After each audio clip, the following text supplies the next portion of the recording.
Bonjour, bienvenue dans l'interview. J'ai aujourd'hui à mes côtés Gaëtan Van Goitsenhoven. Bonjour. Bonjour. Alors vous êtes député bruxellois et maire, vous êtes aussi premier échevin à Anderlecht.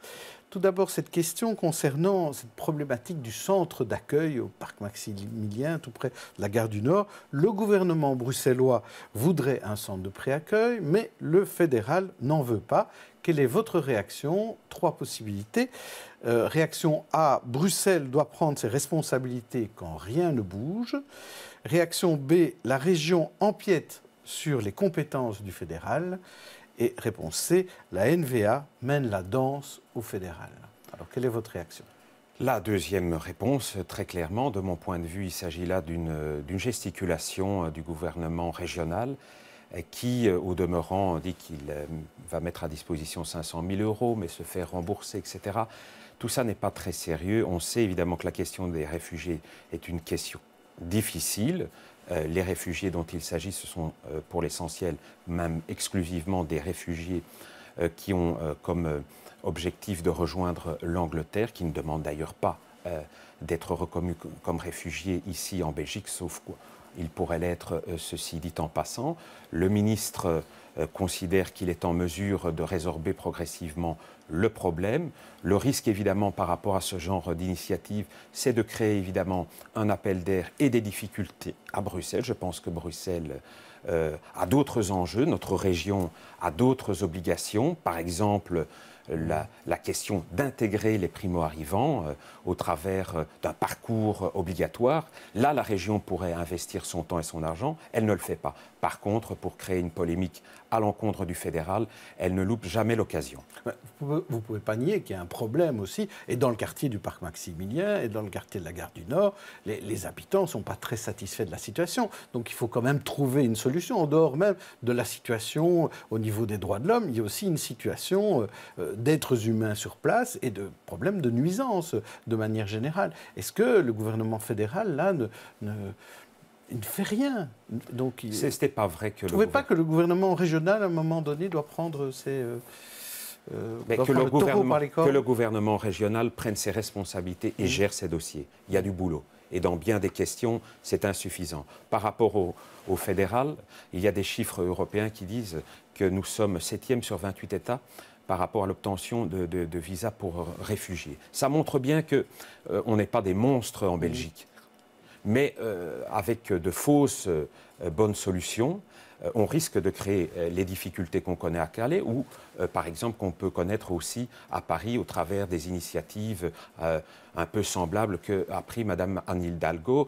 Et alors, on crée non pas des solutions, mais on crée davantage de perturbations. Il y a très clairement une volonté ici d'utiliser un dossier sensible pour cacher aussi les difficultés que l'on connaît au niveau régional, pour masquer un certain nombre d'inefficacités par rapport aux responsabilités régionales. Et je trouve très sincèrement, je l'ai dit, c'est une gesticulation dans un dossier compliqué, mais où les solutions qui sont avancées n'ont absolument rien à apporter.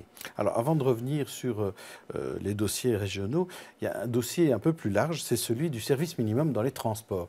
Alors aujourd'hui, à la Chambre, on entame en commission une nouvelle discussion sur le service minimum dans les chemins de fer, donc ça c'est une problématique fédérale. En Wallonie, on organise aussi le service minimum dans les TEC, et chez nous, à la STIB, on n'en parle pas. Alors, quelle est la situation? Est-ce que le MR est demandeur d'un service minimum à la STIB? D'abord, à Bruxelles, heureusement, nous n'avons pas connu autant de problèmes qu'en Wallonie avec les grèves en tous sens des TEC. Donc, le problème est évidemment beaucoup moins aigu. Maintenant, cette question, elle peut se poser. Vous n'aurez évidemment pas manqué d'observer que nous sommes dans l'opposition depuis un certain nombre d'années. Donc cette question, elle peut se poser. Elle pourrait, pourquoi pas, se poser également dans le cadre d'un dialogue d'ouverture avec le CDH qui aujourd'hui a intégré la majorité en région wallonne. Donc c'est une question qui pourrait se poser également à Bruxelles dans un second temps. Il est intéressant aussi de voir comment vont évoluer ces questions au niveau du fédéral et de la région wallonne. Nous pourrions, dans un deuxième temps, tirer des conclusions par rapport à Bruxelles, où, j'y insiste, la situation est néanmoins moins critique qu'en Wallonie, où les grèves ont jeté un discrédit terrible sur les transports en commun parce qu'elles étaient menées n'importe comment et avec souvent des motifs complètement dérisoires. Donc si je comprends bien, si je traduis tout ça, c'est pas tout de suite parce qu'il n'y a pas d'urgence, mais pourquoi pas après 2019 dans le cadre d'une nouvelle majorité. Pourquoi pas, effectivement. Alors parlons de ces problématiques purement régionales.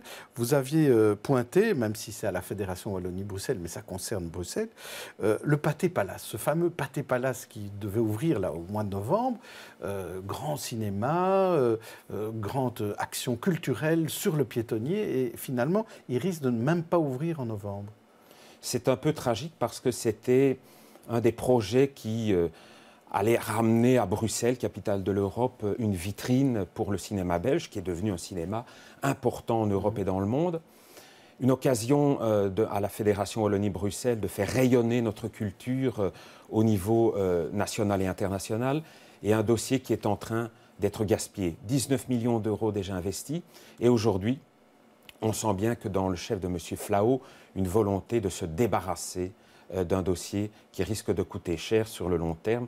Il craint effectivement que la SBL, qui doit gérer le Pâté Palace dans le futur, avec entre autres les frères Dardenne, etc., ne soit pas en capacité de rentabiliser le projet. On sait qu'au niveau de la région bruxelloise, de la COCOF, il y a eu des fins de non-recevoir. À la ville de Bruxelles et aussi, à la ville de Bruxelles aussi, pour prendre en main tout ou partie des frais récurrents liés à ce projet.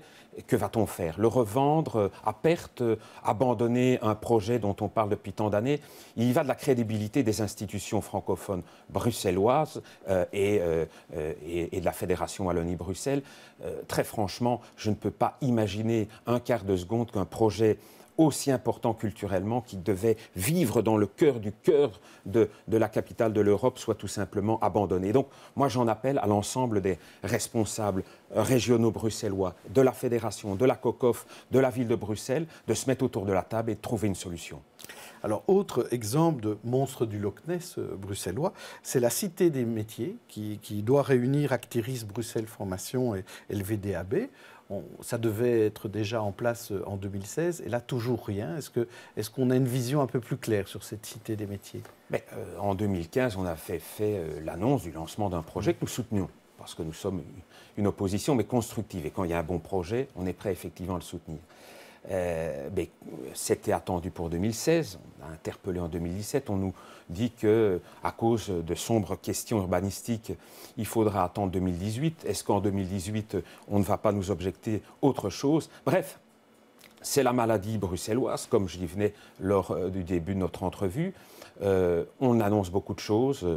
On parle beaucoup, on prend des postures, et puis les projets, les grands projets, les meilleurs projets, malheureusement, prennent souvent beaucoup de retard sans qu'on nous donne des réponses très claires sur l'état d'aboutissement. Parce que là, on se réfugie derrière finalement un papier, c'est-à-dire une autorisation. Je ne dis pas que ça s'obtient en quelques semaines, mais voilà, je ne peux pas imaginer une fois de plus qu'un projet aussi utile pour orienter les demandeurs d'emploi, pour orienter tous ceux qui veulent avoir une formation qui les oriente plus facilement vers les emplois, et y compris et surtout les emplois critiques, et bien qu'une fois de plus, on prenne des retards considérables. C'est évidemment, en termes de crédibilité des institutions bruxelloises, quelque chose de problématique. Et vous parliez de maladie bruxelloise. Est-ce que la maladie bruxelloise, c'est l'administration tatillonne? Est-ce que c'est les recours multiples ou le manque de volonté des gouvernants? C'est un peu le mélange des trois, c'est-à-dire qu'on adore annoncer les choses sans prendre beaucoup de précautions sur les suivis. Voilà, on a capté l'attention médiatique et après, le projet va sa petite vie dans son petit coin. Mais fondamentalement, il y a là de réels problèmes, et il y a peut-être aussi un problème de manque de coordination entre les différents responsables gouvernementaux qui, manifestement, ne parviennent pas à mettre leur énergie en commun pour faire en sorte d'accoucher dans les meilleurs délais les projets qui sont pourtant les plus nécessaires à notre ville. Il y a un autre projet où là vous êtes au balcon, c'est le Stade national. Hein. Là aussi où ça prend quand même, c'est assez difficile, on voit que c'est difficile d'avoir même un projet au niveau fédéral, pas seulement bruxellois.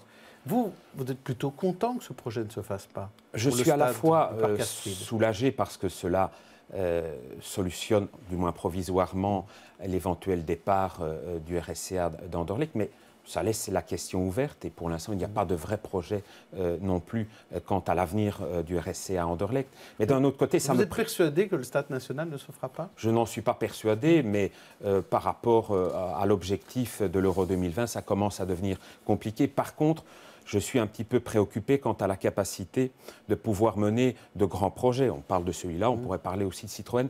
Est-ce qu'aujourd'hui, il y a à Bruxelles cette capacité, ne fût-ce que technique, d'accompagner et administrative, d'accompagner ce genre de grands projets? On pourrait aussi parler de la question des tunnels. On voit là aussi que l'accompagnement administratif, juridique et technique de ces grands projets, de ces grands dossiers, parfois très compliqués, fait défaut. Et là aussi, il y a des faiblesses, il faudrait les mettre en lumière. Merci Gaëtan Van Goatsonov. Demain, je recevrai Marie-Martine Schins, la ministre de l'Éducation. D'ici là, bonne journée et bonne soirée à tous.